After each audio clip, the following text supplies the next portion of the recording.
Hello students, आज हम पता लगाएंगे energy of the orbiting satellite. Satellite is a body which revolves around अर्थ।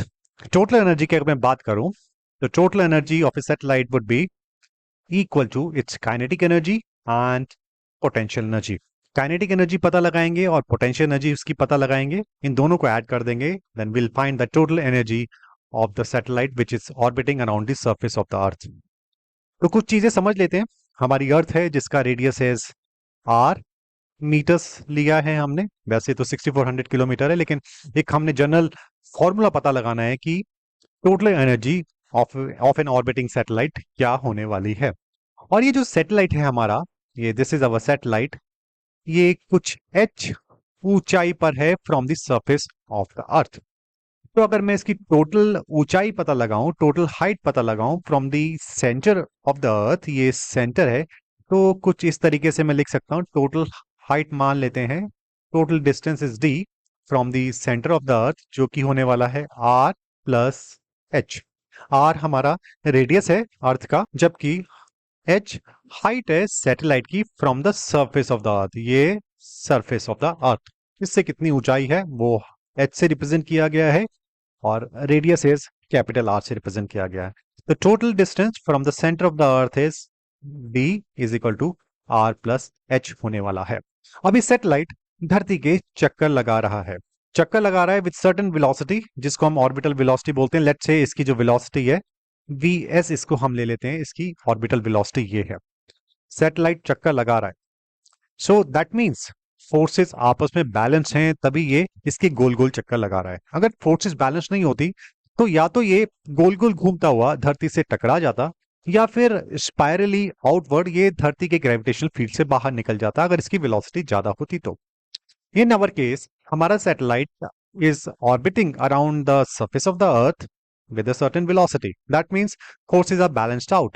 जो ग्रेविटेशनल पुल है, धरती इसको अपनी तरफ खींच रही है कुछ इस तरीके से, और बदले में जो सेंट्रीफ्यूगल फोर्स है वो इसको बाहर की तरफ धक्का दे रही है। लेट्स से ये सेंट्रीफ्यूगल फोर्स है और ये ग्रेविटेशनल फोर्स है, ये आपस में बैलेंस्ड हैं, तभी ये गोल गोल चक्कर लगा रहा है। तो मैं कुछ इस तरीके से लिख देता हूं, जो ग्रेविटेशनल फोर्स है मेरी is equal to the centrifugal force. अब एक चीज, एक इक्वेशन मेरे पास ये आ गई है। दूसरी चीज जो काइनेटिक एनर्जी है, पहले हम काइनेटिक एनर्जी फाइंड करने की कोशिश करते हैं। काइनेटिक एनर्जी इस ऑर्बिटिंग सैटेलाइट की क्या होने वाली है? If you know the formula तो हम सीधा ये बोल सकते हैं, half product of the mass of the satellite, जो मास है सैटेलाइट का, मल्टीप्लाइड इसकी वेलोसिटी, ऑर्बिटल वेलोसिटी, उसका स्क्वायर। तो ये हमारी काइनेटिक एनर्जी होने वाली है सैटेलाइट की। अगर मैं, ये मेरी काइनेटिक एनर्जी है, लेकिन क्या मैं ये जो मेरी ऑर्बिटल वेलोसिटी है, सैटेलाइट की जो वेलोसिटी है, इसको ऐसे ले लेते हैं, ओके, क्या इसकी को मैं डिराइव कर सकता हूं किसी दूसरे फॉर्म में? वेल चलिए इसको सॉल्व करने की कोशिश करते हैं। जो फर्स्ट इक्वेशन है हमारे पास, gravitational force is equal to the centrifugal force, so gravitational pull between the earth and the satellite would be, कुछ इस तरीके से लिख सकते हैं, gravitational constant times mass of the satellite times the mass of earth divided by इनके बीच में जितना डिस्टेंस है, इनके सेंटर्स के बीच में जितना डिस्टेंस है, उसका square, that is the square is equal to centrifugal force, जो कि होने वाली है mass of the satellite times velocity of the satellite, उसका स्क्वायर, डिवाइडेड बाय अर्थ का सेंटर और सैटेलाइट के सेंटर के बीच में जो डिस्टेंस है, दैट इज डी। अब इसके साथ ये पावर 1 रह जाएगी और ये हट जाएगा। सो क्या हमें मिलने वाला है? और ये मास of the satellite, mass of the satellite भी कैंसिल होने वाला है। तो फाइनली मैं वी स्क्वायर को किस तरीके से लिख सकता हूं?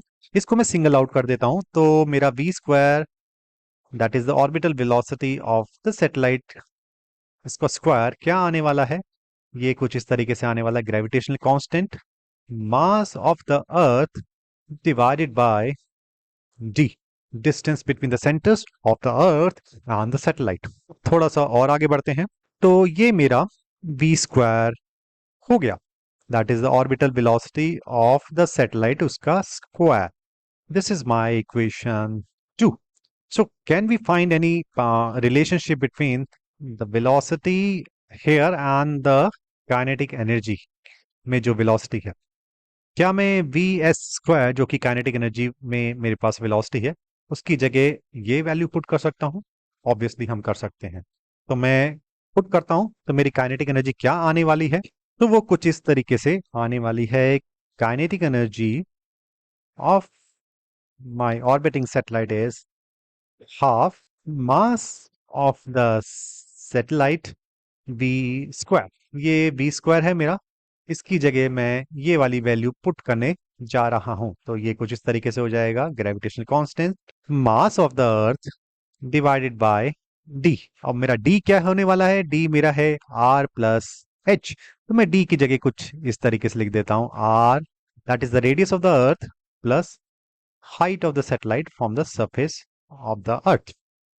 तो इसको रीअरेंज करके मैं कुछ इस तरीके से भी लिख सकता हूं, जी mass of the satellite times mass of the earth divided by 2 re plus h। ये ब्रैकेट में मैंने कर दिया।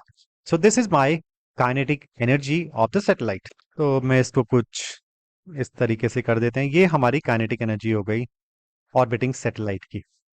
काइनेटिक एनर्जी क्यों हो गई? क्योंकि वो ऑर्बिट कर रहा है तो ऑब्वियसली वेलोसिटी है उसके पास, तो उसके पास काइनेटिक एनर्जी भी होगी। अब हम बात करते हैं पोटेंशियल एनर्जी की। सैटेलाइट की पोटेंशियल एनर्जी क्या होगी? Potential energy is due to its position.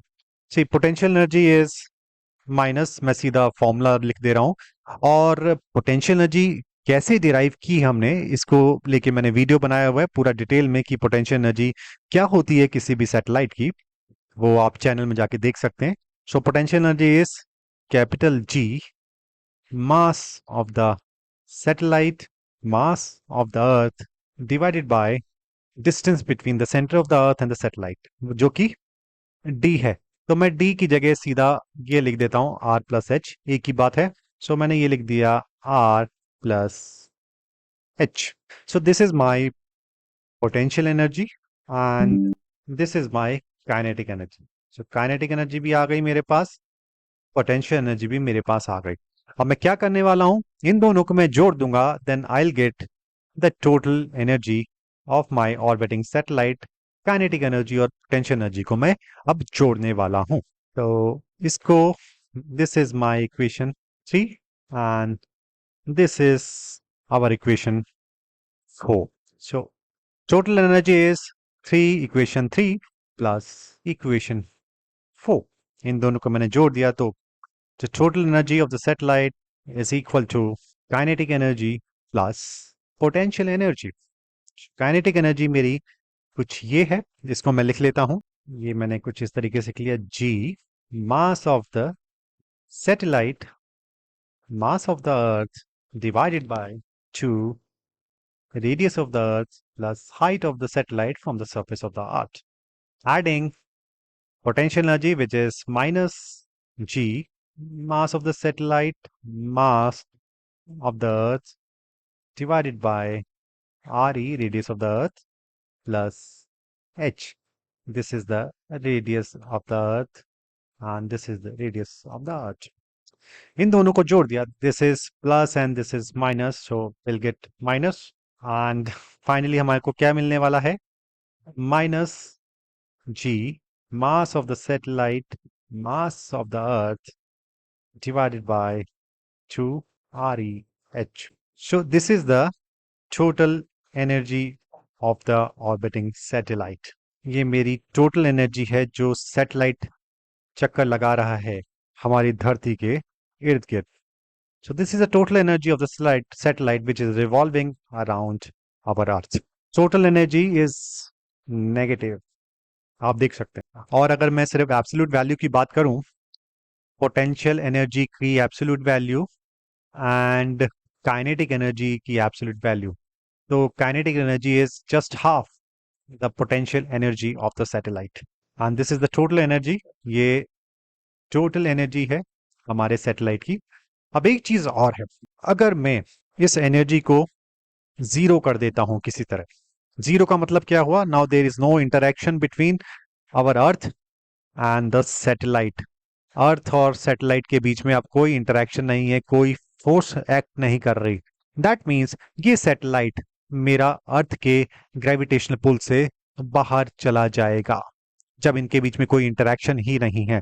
तो अगर मैं अपने सैटेलाइट को इतनी एनर्जी, अगर मैं इसको अगर जीरो करना चाहता हूं तो मैं इसको अगर इतनी एनर्जी प्रोवाइड कर देता हूं, अगर दिस अमाउंट ऑफ एनर्जी अगर मैंने इसको प्रोवाइड कर दी सैटेलाइट को, तो दिस टर्म इसके साथ जुड़ के जीरो हो जाने वाली है।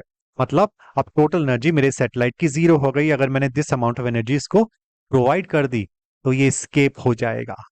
तो इस तरीके से हम ये भी पता लगा सकते हैं कि सैटेलाइट को कितनी और एनर्जी चाहिए अर्थ के ग्रेविटेशनल पुल से स्केप करने के लिए। So this is all about the energy of the orbiting satellite. Energy of the orbiting satellite कितने निकल के आई? Minus G mass of the satellite mass of the earth divided by twice bracket radius of the earth plus height of the satellite from the surface of the earth, या इसको हम सीधा बोल सकते हैं distance of the satellite from the center of the earth. So this is all about the energy of the orbiting satellite. Thank you.